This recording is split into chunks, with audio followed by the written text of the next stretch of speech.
Alors contrairement justement à ces suites sur lesquelles on va revenir maintenant. Alors moi je pourrais t'en parler encore des heures là, tu vois, j'ai vraiment essayé de simplifier mon point de vue sur Jurassic Park parce que j'aurais pu m'attarder sur les éléments de mise en scène, même le logo d'intro qui s'ouvre sur une musique, sur un son un petit peu naturel et tout ça. Et à la toute fin, je parle du logo d'Universal quand il se met. On n'entend pas la musique d'Universal, on entend la nature, tout à fait, le côté sauvage. Et à la toute fin, on entend une espèce de moteur.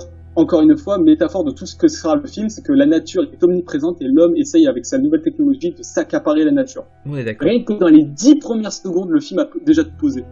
Ah oui, non, mais c'est vrai que c'est d'une précision, et je pense même, moi, j'aurais tendance à dire, je le dis, que pour moi, c'est le meilleur film de Steven Spielberg, mais ça, c'est une parenthèse, mais pour moi, c'est son meilleur. Pour tout... moi, je le dis personnellement, c'est à l'heure actuelle, et je pense pour toujours, le meilleur film que j'ai vu tout court. Mais c'est encore subjectif, il y a tout le côté enfance, tout ça. Mais en tout cas, c'est le film qui me fascinera toujours, et que j'arriverai toujours à trouver des nouvelles interprétations, toujours dans les détails.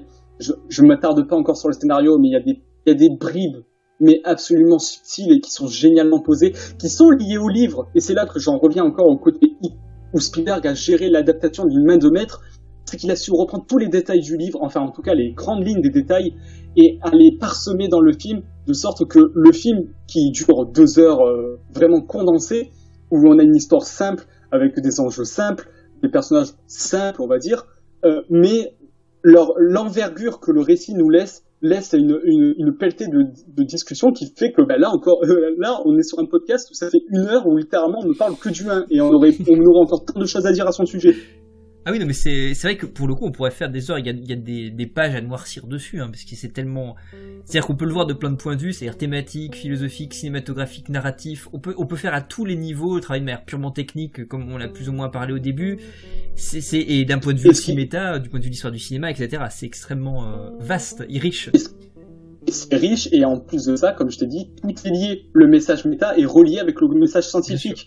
L'évolution de Alan, encore une fois, il y a cette notion d'évolution, de passage d'une personne qui reste refermée dans sa vision jeune du monde, qui est les enfants, je m'en fous et tout ça, et après il devient plus mature, il a une vision plus paternelle, où en gros il s'affirme en tant que père, et il est prêt à avoir des enfants et tout ça. Donc encore une fois, même le personnage principal, parce que même si personnellement le personnage qui fait vraiment la sève de Jurassic Park c'est Ian Malcolm, c'est quand même Alan Grant qui est traité comme un personnage principal. Et Alan Grant, il a encore une fois ce côté évolution, de passage de l'enfance à l'adulte, bien sûr, et qui encore une fois est en accord avec tout le message du film. Donc c'est du génie tout simplement. On est encore une très belle conclusion. Génie, je pense que c'est ce qu'on peut... Et ça ramène à ce que tu avais dit comme petite formulation. Donc on va pouvoir passer, pour le coup, dans la foulée, au deuxième, sur ces bonnes paroles. Alors, toi tu m'avais dit, alors je vais relancer la phrase que tu avais posée, donc une forme solide au détriment d'un fond construit. Alors rapidement, Jurassic World, le monde perdu, on va peut-être je le recontextualise, hein. On est quelques années après l'original, après le premier film. Là, pour le coup, comme tu disais, contrairement à ce qui était voulu par la base, hein, qui était un one-shot, effectivement, on pose l'idée que les dinosaures ont survécu, qu'ils ont continué à vivre tranquillement, et que l'île est devenue sauvage. Pour le coup, on a retiré tous les éléments purement qui étaient contrôlés par l'homme, et l'île a continué, la vie a trouvé un chemin, si on reprend pour le coup au sens basique du terme cette phrase utilisée par les personnages. Déjà, juste, je t'interromps une seconde. C'est ça aussi. Déjà, premier problème que je peux donner au monde perdu, le film a pris la phrase de Malcolm au sens pur du terme, alors que dans l'original, c'était beaucoup plus subtil. C'est vrai, effectivement. Elle est prise de manière purement opportuniste pour pouvoir susciter la suite et la rendre légitime, ce qu'elle n'est pas vraiment. Et donc aussi, pour le coup, c'est Ian Malcolm qui devient le personnage principal et qui va apprendre que sa petite amie, qui est interprétée par Julianne Moore, est partie sur l'île, qui est paléontologue, elle est partie sur l'île pour prendre des photos en fait, et pour pouvoir explorer le monde des dinosaures, ce monde perdu, hein, fondamentalement, mais vraiment le faire sur des vrais animaux. Et donc il va décider, comme il sait que l'île est dangereuse et que ces animaux sont dangereux, il décide d'aller la rejoindre pour aller la sauver. Et en parallèle, il y a une gêne, donc cette entreprise mystérieuse qu'on trouve très souvent chez Spielberg ou chez Carpenter. Vous avez toujours cette idée de cette mystérieuse corporation en fond de méchants fondamentalement qui est très présente chez Spielberg très souvent, qui eux vont aller faire une expédition pour essayer de ramener des animaux sur le continent. Voilà, on va faire ça très très vaguement. Alors voilà, qu'est-ce que tu peux me dire sur ce second épisode? En fait, je sais qu'il y en a certains qui vont pas être d'accord avec moi et franchement, prenez mon avis comme subjectif si ça vous arrange. Prenez-le comme vous le voulez. Le Monde Perdu, moi aussi, quand j'étais gamin, je le kiffais, mais comme pas permis. Pendant un temps, c'était même mon préféré. Quand j'ai découvert les 3 films dans la foulée, c'était le D3, celui qui m'avait le plus mis plein la gueule. Avec le recul, en le revoyant rétrospectivement, en le revoyant avec une vision plus mature, comme j'ai dit avec Jurassic Park, en ayant lu les romans de Michael Crichton, qui, je pose directement les bases, non, le film n'est pas du tout, cette fois-ci, une bonne adaptation du second livre de Crichton. Pas du tout. Là où Crichton est à la base, parce que je pose les bases, déjà il faut mettre le contexte, à la base Jurassic Park c'était un one-shot film ou livre, dans les deux cas. Suite au succès de Jurassic Park, Spielberg a eu un petit peu de pression au niveau du Universal pour faire une suite. Spielberg, en plus sortant du cauchemar qu'a été le tournage de la liste de Schindler pour lui, avait besoin avant de vraiment relancer sa carrière, de faire un film un peu détente. Grosso modo, c'est ça. Un film d'un univers qu'il connaissait et dont il pourrait, on va dire, reprendre de façon zen le travail de cinéaste. Il a demandé à Crichton, qui à la base ne voulait pas faire de suite, d'écrire une suite. Crichton au début ne voyait pas l'intérêt, mais finalement le fait parce que lui-même il s'est dit qu'est-ce qui pourrait faire une bonne suite à mon livre. Même si j'ai déjà plus ou moins tout dit dans mon roman, qu'est-ce que je pourrais apporter de plus. Crichton a eu l'intelligence tout simplement de relier son livre de façon plus ou moins artificielle en fait au message du premier film qui était justement de est-ce que les dinosaures on peut les recréer et si oui est-ce qu'on peut les maîtriser et les garder sous contrôle. Et là en fait du coup dans cette suite où il y a tout le même concept, seconde île, Isla Sorna, où les dinosaures vivent leur vie de façon naturelle sans enclos ni rien. Donc en gros, il y a un écosystème qui s'est créé sur cette île. Et en fait, Crichton dit est-ce que les dinosaures peuvent, si jamais on n'arrivait pas à les mettre sous contrôle et qu'on les laissait faire leur vie, est-ce qu'ils pourraient vivre de façon pérenne dans le long terme sur une île en fait? Est-ce que à l'état sauvage, les dinosaures créés par InGen, donc l'entreprise de Hammond, pourraient vivre à l'état sauvage?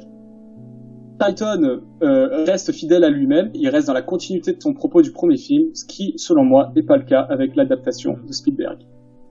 Et c'est alors je rappelle, on est en 97 quand même, on est 4 ans plus tard, pour peut-être, j'essaie pas contextualiser. Effectivement, je suis assez d'accord avec toi, c'est-à-dire que c'est un film, pour moi je l'ai découvert au Grand Rex, sur l'immense écran du Grand Rex à l'époque, donc ça a été longtemps effectivement ma petite Madeleine de Proust du groupe. Madeleine de Proust, ouais. Voilà, mais effectivement c'est objectivement pas un très bon film, c'est pas excessivement bien écrit. Alors effectivement il y a la mise en scène de Spielberg qui est toujours hyper intéressante, et il y a plein d'idées, notamment il y a plein de séquences qui sont assez folles, mais là où la problématique, là où il n'y avait pas ces problèmes dans le premier, c'est que très souvent il y a une manière, là où la dramaturgie était pour moi d'une perfection redoutable dans le premier, là il y a des gros problèmes de dramaturgie. Il y a là où Ian Malcolm n'était pas un comic relief de base dans l'original, là tous les aspects comiques viennent saper en fait l'action. Je reviens juste sur la scène de la caravane notamment, qui est vraiment bâchée alors qu'elle est censée être une scène horrifique avec un vrai potentiel dramaturgique. Elle est clôt par un questionnement, où elle est en partie travaillée autour tout un questionnement sur qu'est-ce que tu voudrais si t'avais envie de bouffer, je voudrais un cheeseburger, etc., qui sape littéralement toute la puissance de la séquence.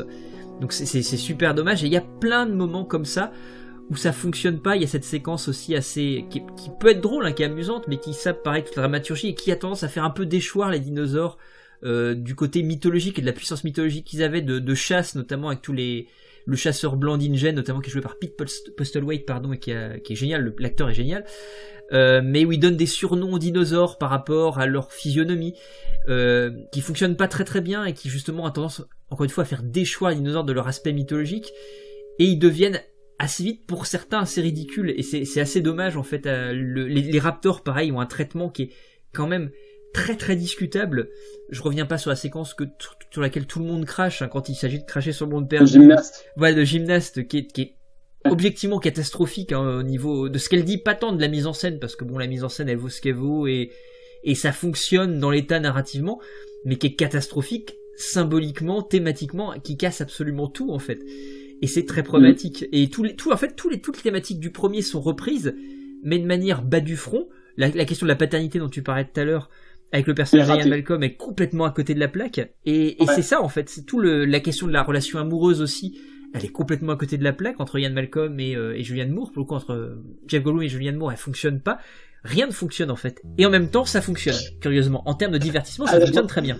Voilà, c'est ça, c'est exactement ça. Alors je vais juste on va dire un peu faire un peu l'avocat du diable, parce que ce que tu dis est défendable, mais je vais quand même essayer de trouver du bon, parce que c'est un film qui, personnellement, me tient à cœur. Mais il y a du bon, tu sais, me tient à cœur aussi. Ça me fait mal, mais ça me fait vraiment mal. Les gens, quand je discute avec les gens, ils disent, mais arrête de dire du mal du film, il est génial. Et les gens, je suis en mode, mais les gens, moi aussi ça ferait kiffer de dire que Jurassic Park et Le Monde Perdu sont un diptyque parfait, qui fusionne parfaitement, que la continuité narrative et thématique est parfaitement lisse, que Spielberg a fait deux films qui se répondent mutuellement de façon parfaite, que le deuxième en plus est plus sombre, donc on va vers quelque chose de plus mature.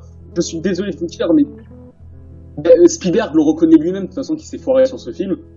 Mais au-delà même de ce que Spielberg en pense de son film, parce qu'il peut tout simplement avoir une vision un peu tronquée de son œuvre, enfin un auteur n'a pas forcément la vérité absolue sur la manière d'appréhender son propre travail. Mais je reconnais que oui, tout ce que tu dis est en partie vrai. Ceci dit, par rapport au coup du burger, comme tu dis, alors oui, elle casse totalement le rythme qui se veut tendu.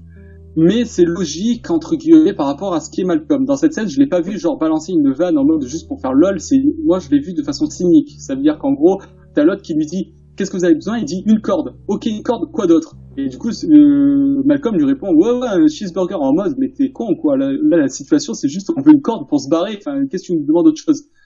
Enfin, moi j'ai essayé de l'interpréter de cette manière-là. Ah bah je suis d'accord sur le début de la séquence. En fait, je suis parfaitement d'accord sur en fait, ce qu'en fait Malcolm n'est pas problématique. Le problème c'est que la vague, en fait, la vanne, pardon, s'étire en fait derrière, puisque Julianne Moore répond, voilà. Etc. Et en répondant, ça casse effectivement tout le côté ironique, voire cynique du personnage de Malcolm, et ça en fait une blague assez lambda en fait, malheureusement, là où au début effectivement elle est intéressante. C'est ça, mais moi j'essaie quand même de me rassurer d'une certaine manière en me disant c'est du cynisme, mais en mode mec, là la situation c'est de nous sauver, donc arrête de nous poser des questions, prends une corde et fais-nous monter. Et d'ailleurs, je vais encore essayer de défendre cette blague qui a été, quand les gens en font des caisses, mais moi, c'est pas ça qui me dérange. S'il n'y avait que ça dans le film qui me poserait problème, franchement, je ferais abstraction, mais direct. C'est plutôt tout le reste du fond qui me pose problème. Donc, du coup, j'essaie de dédramatiser ces trucs que les gens pinaillent à chaque fois qu'ils parlent du film et que je me dis, mais c'est pas ça le problème du film, en fait. C'est pas ces petits détails. C'est le fond même du propos qui me dérange. Alors, en fait, du coup, cette blague-là, on a notamment Eddie qui ne répond même pas à l'échange. Oui, il part directement chercher la corde. Donc, grosso modo, que lui, il a compris l'ironie de la blague, tu vois. Oui, tout à fait, oui. C'est comme ça que j'essaie de me dire. Pareil pour la scène de la gymnaste. Même si, dramaturgiquement, elle laisse à désirer, je dirais même plus que c'est la manière comment Spielberg la met en scène qui me pose problème. Parce qu'on a vraiment le sentiment où le Raptor, là, pour le coup, est présenté comme un méchant qui se retrouve face à Yann qui est en mode je vais te choper, et là t'as la fille qui fait hé toi, et il regarde quoi encore, poum, il se fait shooter, et puis voilà. C'est comme ça que il y a vraiment un côté pas humaniser le Raptor, mais il y a vraiment ce côté là. Franchement, chaque fois limite je m'invente les voix dans la tête en mode t'as l'autre qui est en train de regarder et la fille est en train de faire les trucs en mode mais qu'est-ce qu'elle fout, et là il voit le coup arriver vers lui, il fait poum, et il tombe de la fenêtre. Effectivement, l'anthropomorphisme commence déjà dans le deuxième. Il y a déjà un basculement, en particulier chez le Raptor. C'est moins le cas chez le T-Rex, parce que je pense que même si le T-Rex, il y a un petit peu ça sur le final, parce que c'est le King Kong de Spielberg, et qu'effectivement il y a quand même un parallèle qui est fait avec King Kong aussi, où il y a une forme d'humanisation, en tout cas une forme d'empathie un peu forcée qui se met en route. Mais ceci étant dit, voilà, je suis d'accord en fait sur tout ce que tu dis, ceci étant dit, sur qui sont effectivement des points de détail, mais je trouve que justement c'est parce que le film est problématique qu'on s'attarde sur les points de détail. Ouais, mais parce que les gens, quand ils citent les défauts du film, ils s'attardent que sur ces trucs-là. Alors j'ai envie de dire, les gens, c'est pas ça le problème du film. Le problème du film, c'est que, et là je pose les bases directes, le film n'a aucun fond scientifique réellement fondé. Non, aucun. C'est vrai. Aucun. Et pour avoir lu du coup le livre de Crichton après, je peux vous dire là, et au petit détail qu'on a oublié de souligner sur le premier film. Au scénario, on a David Coep et Michael Crichton. Michael Crichton qui, du coup, est l'auteur du roman. Donc, il a pu parsemer sa manière de voir l'univers, on va dire. Même s'il y avait Spielberg qui a, on va dire, chapeauté le projet et tout ça, que Coep si Coep et Crichton avaient écrit quelque chose qui n'intéressait pas Spielberg, il l'aurait rejeté. Et Coep, au passage, qui est un excellent scénariste, au passage aussi, donc ça aide aussi. Qu'est-ce qu'il y a ? David Cope au passage qui est un excellent scénariste, donc ça évidemment ça aide aussi, je pense beaucoup. Oui, mais tu vois, David Cope, il a cette patte scénaristique très simple, mais qui arrive parfaitement à enjancer les scènes entre elles. Mais il n'est pas forcément doué, on va dire, en termes de fond. Enfin, en tout cas, sur les Jurassic Park. Parce que quand tu vois du coup sur le deuxième, où là il est littéralement tout seul à se coltiner l'écriture et il n'y a plus Crichton pour le soutenir en tant que co-scénariste. Eh ben le fond il est tout de suite parti bizarrement. C'est pour ça que ça en fait un film hyper efficace dans les faits, mais qui est d'un vide, on va dire thématique, philosophique, etc., qui fait que ça fonctionne pas en fait. Mais c'est un film très violent au passage que j'aime bien parce qu'il a une certaine violence, il y a une certaine brutalité dans le film au passage. Oui. C'est un petit truc qui moi me plaît énormément dans le film, une certaine cruauté que je trouve assez chouette. Mais ça renforce l'idée du film qui se veut être un divertissement, on va dire too much. Mais dans le sens bon du terme, on va dire cette fois-ci. En gros, le film se veut vraiment être un divertissement décomplexé, un peu comme ce que Spielberg avait pu faire pour Indiana Jones et le Temple Maudit par rapport au premier Indiana Jones, où là, il poussait l'humour et la violence des situations encore plus que ce qu'il avait fait sur le 1. Et j'ai l'impression qu'il essaie de faire ça un peu avec Le Monde Perdu.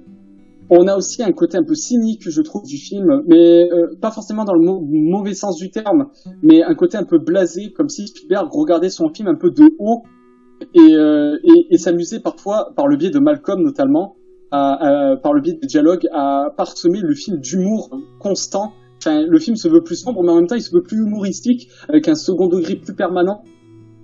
Dans l'absolu fonctionne en tant que divertissement. Je le dis, moi, là je me suis revu du coup les 5 films pour avoir un avis à chaud et prendre des notes, parce que j'ai des notes là avec moi. Tu es très sérieux. En fait, oui, tu disais, pardon ? Non, tu es très sérieux, c'est très bien. Oui, voilà. Mais du coup, je me suis revu du coup les 5 films et Le Monde Perdu, même si à chaque fois que je le revois, chaque fois il y a de plus en plus de choses qui me gênent dans le fond. C'est un film que je prends toujours beaucoup de plaisir à visionner. Et à chaque fois que le film se termine, j'ai un petit amer goût au fond de la gorge, en mode dans le fond du film, de ce qu'il montre. Mais en même temps, je me dis, ouais, bah, ça va, franchement, ça reste du bon calibre, ça reste du bon divertissement. Je préfère que les gens aiment ce genre de film-là, tu vois, plutôt que des films qui n'ont aucun fond, mais qui en plus la forme n'est même pas travaillée. Alors là, c'est pas le cas, la forme est quand même très bien travaillée. Tu as souligné la scène de la caravane. Moi, je le dis, j'ai aucune honte à le dire. Elle est, en termes de mise en scène, elle est brillante. Elle est brillante. Et elle est vraiment, elle concurrence sans problème la scène de la Jeep dans le premier Jurassic Park. Ah oui, non, on est d'accord, hein, pour moi c'est une très grande séquence, elle est ouf sur plein de points. Et petit bémol que je pose ça là, c'est l'une des seules rares scènes réellement fidèles au roman. D'accord, ok. Je pose ça là.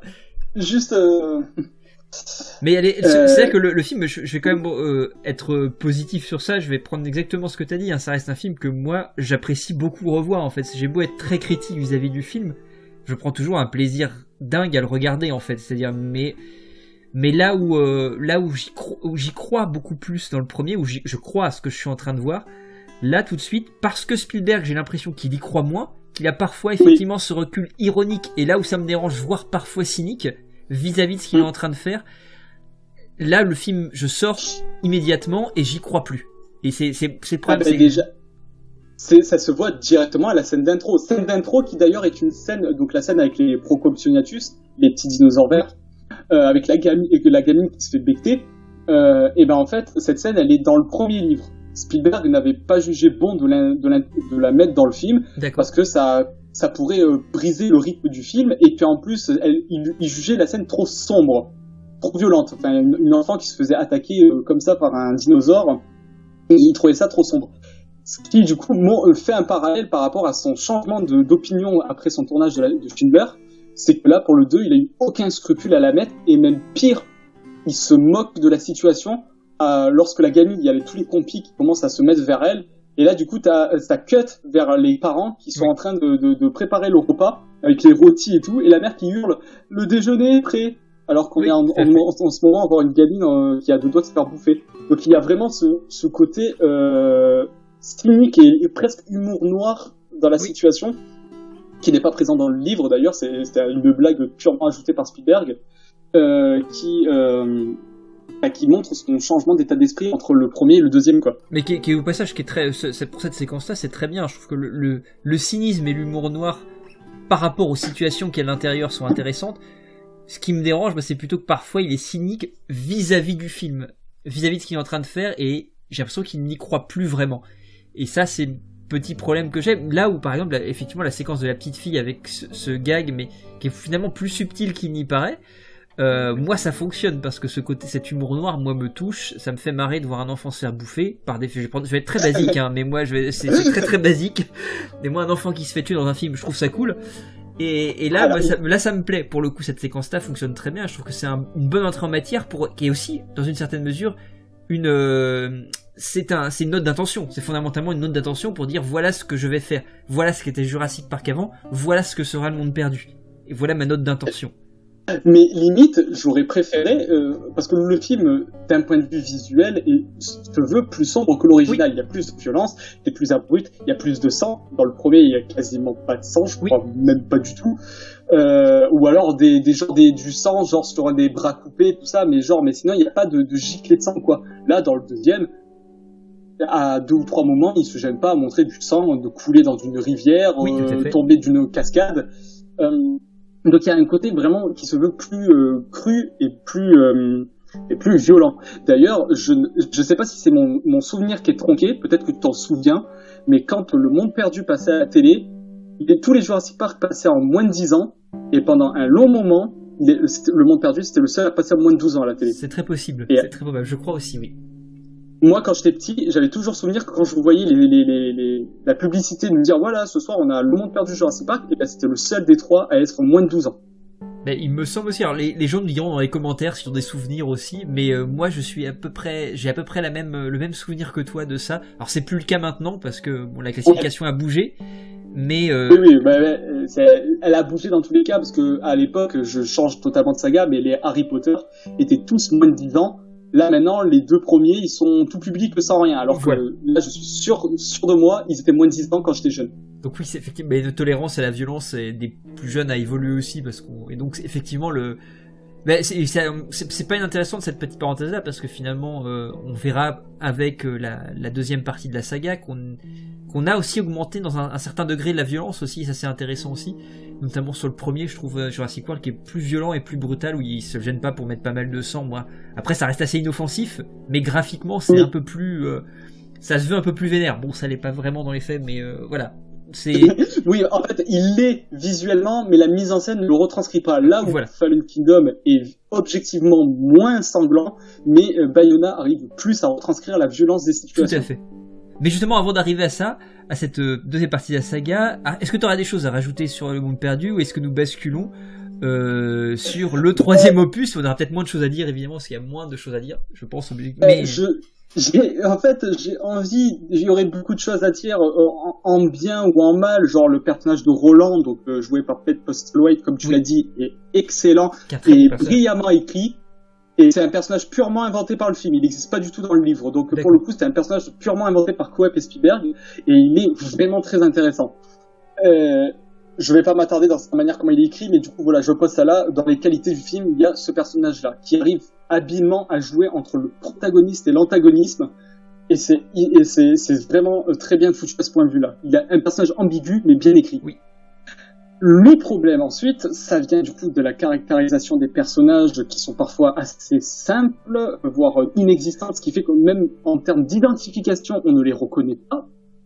Je pense à des personnages d'Ingen des personnages secondaires, voire tertiaires, on pourrait me dire, mais ce sont des personnages qui sont posés là, donc on pourrait quand même en faire un minimum. Je pense par exemple, je te pose par exemple la question pure comme ça. Est-ce que tu sais qui meurt, tu sais, dans la poursuite du T-Rex après la scène de la tente, il écrase un des personnages. Oui, tout à fait, mais...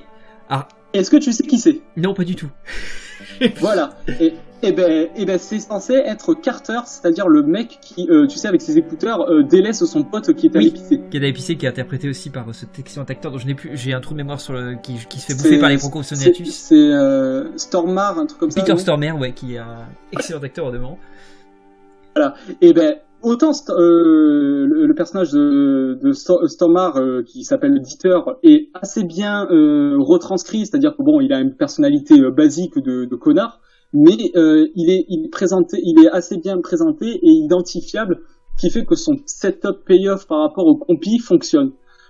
Là, son pote, alors déjà que c'est un personnage encore plus secondaire, ben je suis désolé, si je ne m'étais même pas, moi, fan de Jurassic Park, renseigné sur Wikipédia, je ne saurais pas que c'était lui qui m'aurait écrasé. Bah, le problème du film, en fait, c'est qu'il a une mécanique au bout d'un moment qui devient une mécanique de slasher, c'est-à-dire qu'on a que des personnages fonctions qui sont là pour mourir, parce que c'est une suite et qu'il faut par définition plus de morts, parce que ça permet de gonfler le côté spectaculaire et décomplexé, et ça en vient effectivement à avoir de la chair à canon et des personnages de fait qui sont purement fonctions et qui sont juste là pour s'abuter et montrer la puissance de certains dinosaures, ou de faire intervenir un dinosaure qui n'avait pas forcément d'intérêt jusqu'alors narratif, mais comme il faut qu'il apparaisse pour pouvoir gonfler le nombre de dinosaures, et ben il faut qu'il fasse une victime. Et ça, c'est effectivement très problématique.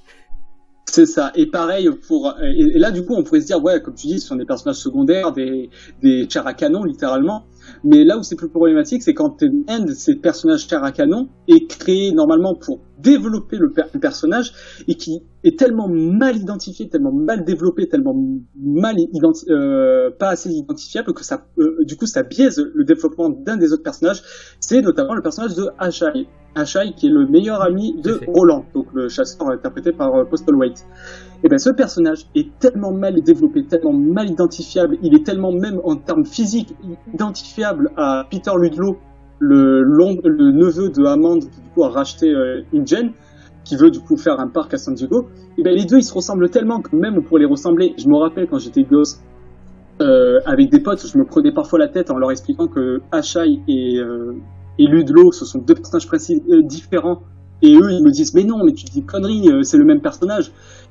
À quel point, du coup, ils sont pas identifiables. Et du coup, ce personnage, quand il meurt dans les hautes herbes, en plus hors champ, sa mort n'est même pas appuyée, et ben, quand Roland à la fin est triste, et que du coup ça amène un basculement sur son état de personnalité, et qui amène du coup un dénouement dans son développement de personnage, et ben, ça tombe à l'eau les premières fois que tu vois le film, parce que tu te dis, il parle de Ashai, mais qui est ce putain d'Ashai?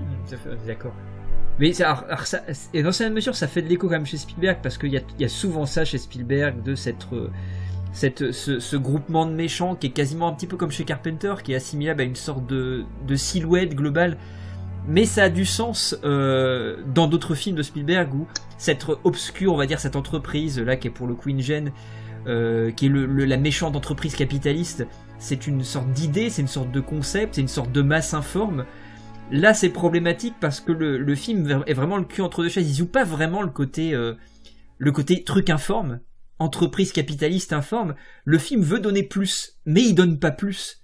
Donc finalement, on se retrouve avec des personnages qui sont esquissés vaguement pour donner ce côté masse informe, mais qui a plus de prétention, qui a prétention à faire plus, mais qui ne fait jamais plus que ce qu'il ne fait. Et je sais pas si c'est très clair dit comme ça, mais c'est très problématique en fait. On est vraiment le cul entre deux chaises. Et en même temps, c'est propre à ce qu'on trouve chez Spielberg de manière récurrente. Et c'est pour ça que c'est finalement cohérent avec ce que fait Spielberg, mais c'est mal fait. Pour le coup, c'est mal branlé. C'est mal fait, et c'est surtout que toute la fin, le film, il a un rythme très, très inégal, là où le premier, il est à la base, quand je me suis revu les films, je voulais juste me revoir des petits morceaux, des petites scènes clés pour avoir des avis brefs. Et ce qui s'est passé, c'est que je me suis fait prendre au jeu, c'est-à-dire que Jurassic Park, je l'ai vu d'une traite, sans même être capable de zapper des passages, en fait. Tellement le film te happe, te prend du début à la fin, du coup je me suis senti impossible de zapper des passages. Du coup, par respect pour les suites, j'ai fait de même, je les ai regardés en entière, du coup. Ouais. Là, c'est pas le cas, du coup, pour Le Monde Perdu. On a une première heure qui est beaucoup trop posée. Alors qui, du coup, pourrait être bien, parce qu'elle pourrait poser des enjeux, poser des personnages, mais sauf que, comme on vient de dire, les personnages sont pas développés. Donc du coup, c'est vraiment de l'attente pour de l'attente. Les enjeux sont pas forcément bien amenés parce qu'on part à la base sur une étude scientifique qui finalement va partir sur une rescousse écologique, qui va ensuite partir sur du survival, qui va ensuite à renouveau repartir sur de l'écologie. Enfin, les intrigues s'entremêlent pas forcément bien, liées au fait qu'encore une fois, Coep pioche dans le livre aléatoirement sans aucune cohérence, là où le livre a une vraie cohérence dans son propos. Là non, Coep, il le dit d'ailleurs lui-même en interview, il a lu 2-3 fois le livre avant d'écrire le scénario, à chaque fois il surligne les scènes clés qui l'intéressaient, et après il a fait bon voilà, je vais faire le film avec ça. Oui, ça, il y a vraiment un enchaînement de scénettes en fait qui sont raccordées vaguement pour pouvoir essayer de créer une unité là-dedans. C'est même pas des scènes complètes du livre, à part la scène de la caravane. C'est vraiment, il a pris des idées, genre le personnage de Pete Postlethwaite qui donne pour le coup un très bon truc, mais moi ça me fait rire vu que j'ai lu le livre. Pete Postlethwaite est basé sur une ligne de dialogue dans tout le livre. C'est-à-dire qu'à un moment donné, il y a un personnage qui dit ouais, on pourrait, parce que le méchant du livre n'est pas du tout l'armée d'Ingen, c'est en gros c'est une continuité encore du premier, c'est-à-dire je sais pas si tu te rappelles de Dodson, le mec qui engage Dennis Nedry. Voilà, et ben dans le livre c'est lui qui rempile à nouveau en tant que méchant. Il y a encore une fois une continuité limpide entre les deux. Oui, tout à fait, ouais. Et en fait ce qu'il fait, c'est que du coup, à un moment donné, Dawson il présente ses objectifs à son patron pour pouvoir donner une raison de vouloir voler ses œufs, parce que dans le livre, en fait, ils vont sur Sorna, les méchants, pour voler des œufs pour pouvoir les ramener sur le continent. Et en fait, il explique à un moment donné, ouais, on pourra faire différents trucs, études scientifiques, élevage dans des labos ou dans différents domaines sportifs, agricoles et tout. Et on pourrait même faire de la chasse surveillée par des braconniers qui auraient envie de chasser, je sais pas moi, un tyrannosaure pour se sentir plus fort que les autres chasseurs. Et ben le mec, il a lu cette ligne, il a fait bien, je vais créer un personnage sur ça.